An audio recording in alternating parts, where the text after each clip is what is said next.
So we are doing how are the meadows utilized as a site of interaction. To start off, we're just going to discuss the different methods that we used. Um, so for participant observation, some of the key observations regarded time of day, types of interactions, evidence of regulating public space, and the interactions between strangers. So we returned to the site at different times of day where the kinds of interactions changed significantly. So, for example, on a weekday morning, we noticed a steady stream of students moving to and from campus and more residential areas to the south of the meadows.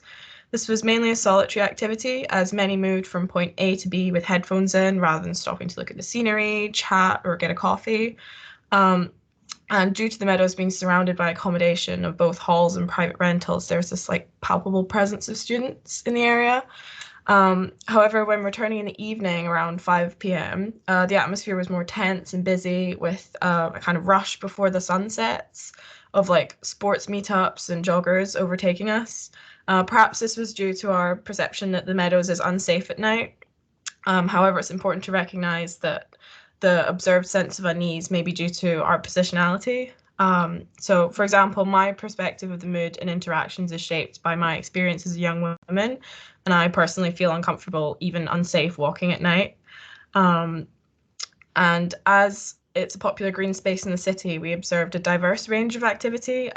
So, as discussed, it's simply a site of transportation for some, a site of leisure for others, or a site of socialization. Um, Participant observation can be used as a tool for examining everyday behavior of people interacting in a shared space. So, utilizing it gave insight into the internal and external regulations of public space and unspoken norms. So, for example, most people followed the ordering of cyclists and pedestrians through signs and lines on the paths, but deviations to the public norms were greeted with like irritation and bells from bikes and stuff. When people cycled too fast past families or pedestrians strayed from their designated lanes. And finally, the meadows is ideal for dog walkers. So many let their dogs run free without leads. And then dogs would play together, barking loudly, and then the owners would be forced to interact. However, in light of the pandemic, the interactions appeared a bit more awkward as people were reluctant to get close to each other. Next, document analysis.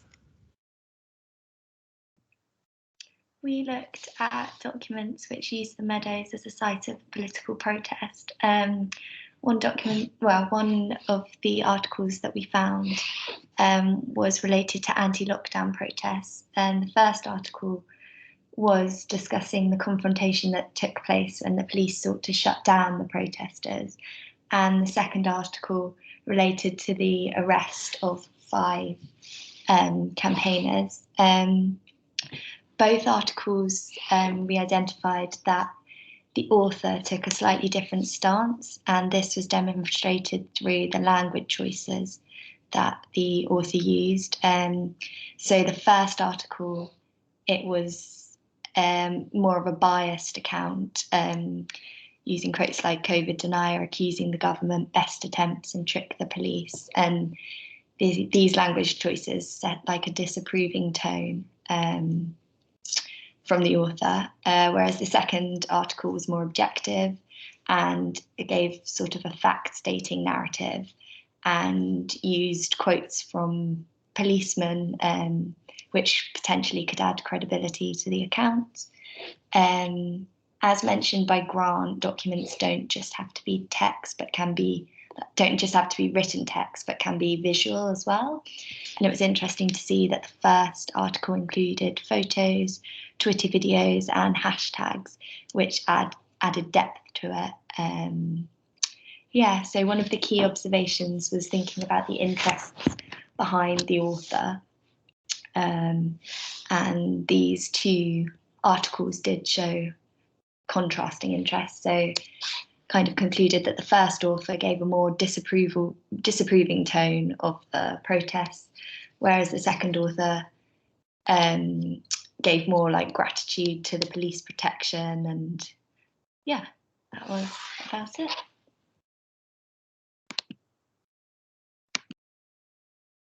So the next document we looked at was, again, looking at the meadows as a site of political protest, but this was for Occupy Edinburgh protests, which are an anti-capitalist group. And there were 3 articles documenting the behaviour that happened on the meadows during that time. So the first article documented the protesters moving from St Andrew's Square to the meadows after there was an incident involving drinking, and they since involved an alcohol ban. The second article documented their fight against the eviction from the meadows, and the third article depicted the protest leaving the meadows following their eviction. All three articles on Occupy Edinburgh offered a generally unbiased narrative of the protesters on the meadows. The articles were written in a matter-of-fact manner, giving clear accounts of both sides of the argument. And Dole sort of poses the question of whether articles and documents impact beyond society and space. And I think that the summary of the events that happened on the meadows set a precedent for further protests. And perhaps they set the precedent that although the meadows is a public space, there is a limit to what we as individuals can do there. Sorry, I could go to the next slide. So then in all three of the articles, the same image was used, despite them being written over the course of 11 days. This has implications that the articles were written by the same person, and this has something that has to be inferred as there was no author noted. And perhaps the anonymity of the author is used to ensure that there's a lack of bias in the articles. And I think this might be because the BBC, although they describe themselves as impartial, quite often get a response from the public that they favour left-wing views. But in this instance, I think there was no apparent bias in the articles.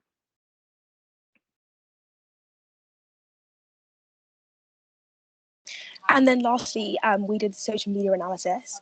So firstly, I looked at the recent post on the Meadow Share on Facebook, which is a private group. So I had access to that, which is it's a local private group with 58.4k members, and it was created on May 20th, 2012. So it has quite a broad collection of posts, but because there was just so much content, I was just looking at the most recent post possible.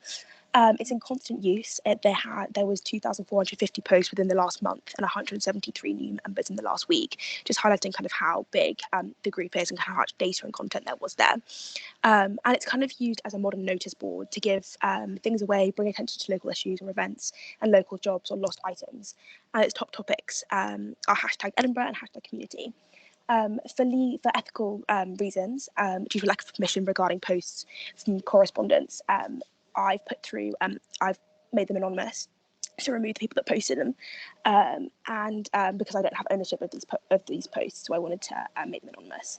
So you can just see some of the example posts here, which kind of just cover the broad range of things that the Meadow Share covers, and it indicates that there's a strong community feeling within the group, and the Meadows is a site of interaction online. The Meadows can be seen as a safe and warming location for locals, and it's used by a large variety of people and ages.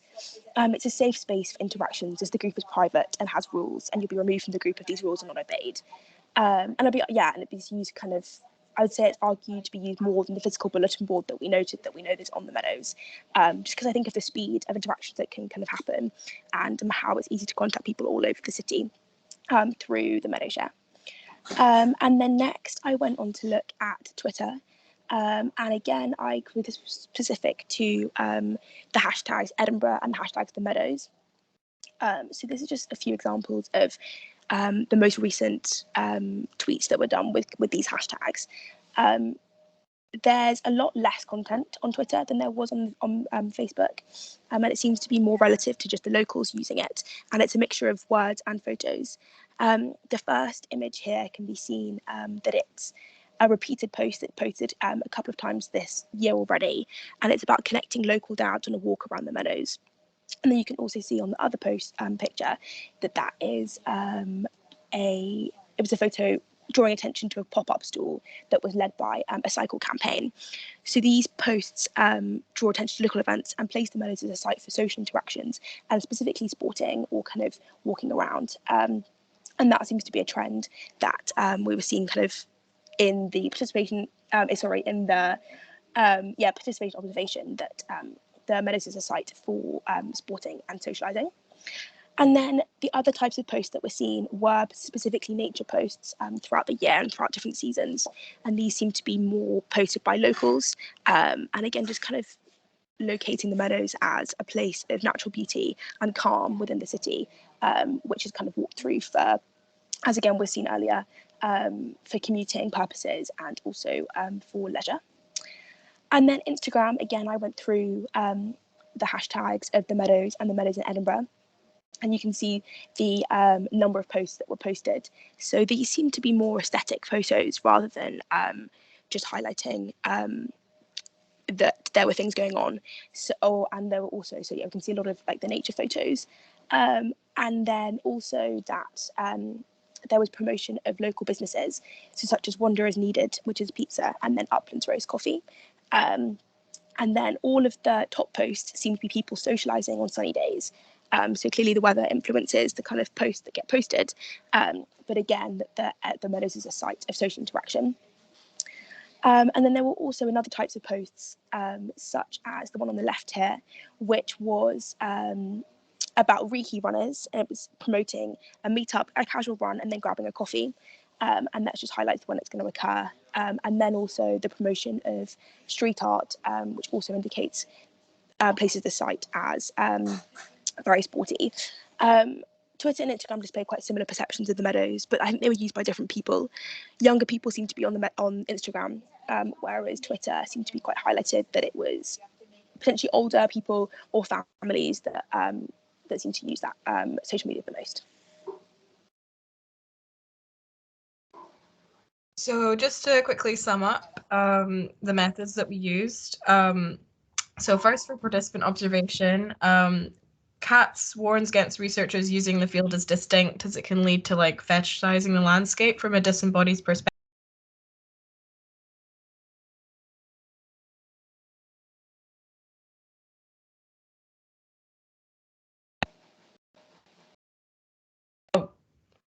When did I mute myself?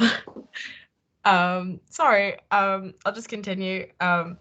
So we're aware that personal bias may influence our findings. For example, what we decided to include, what was excluded. So to avoid generalizing about a space that we walk daily, we used Middleton's approach of using sensescapes, which brings attention to the senses that will re-engage with space. And as Cook and Krang discuss, ignoring our positionality and perspective can simplify and make unrepresentative observations. So being immersed in the meadows whilst being aware of our bias allowed us to kind of challenge our familiarity and expectations of space and gave us flexibility.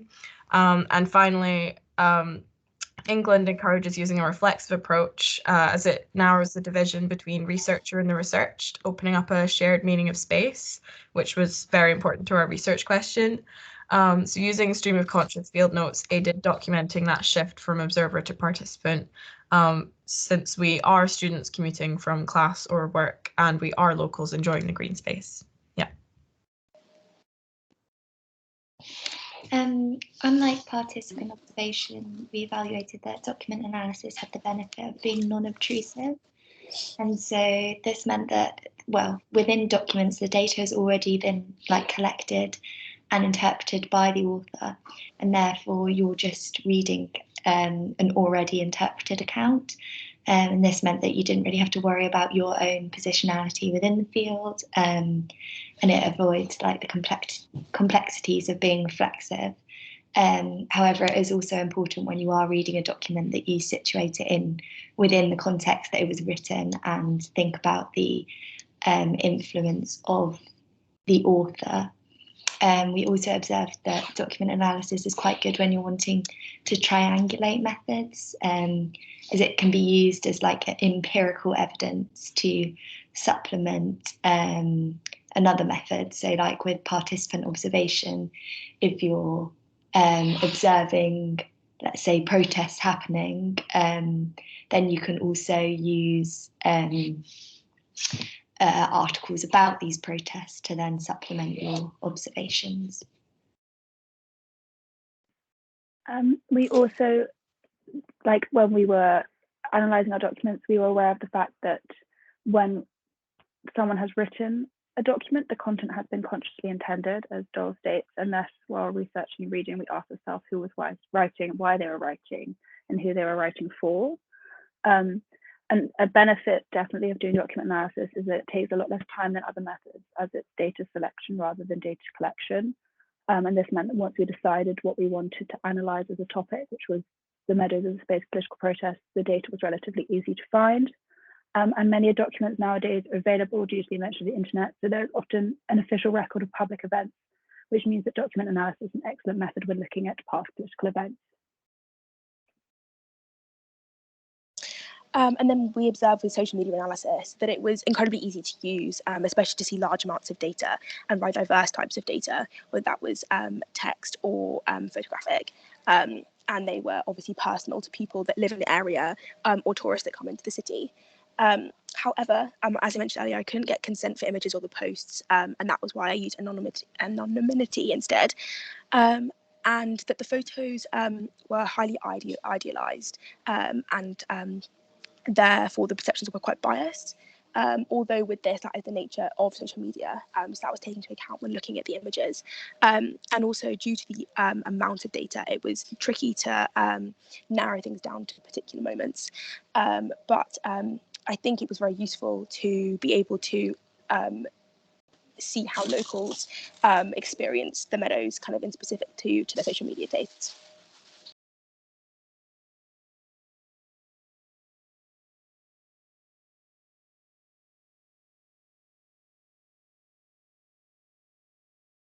So I guess in conclusion that we were going to say that we do think the Meadows are utilised as a site of interaction from multiple perspectives. Definitely as from a site of exercise and socialising, but also through political protests was a different side of things that we could see, and that they are utilised by locals and also tourists for all of these different means.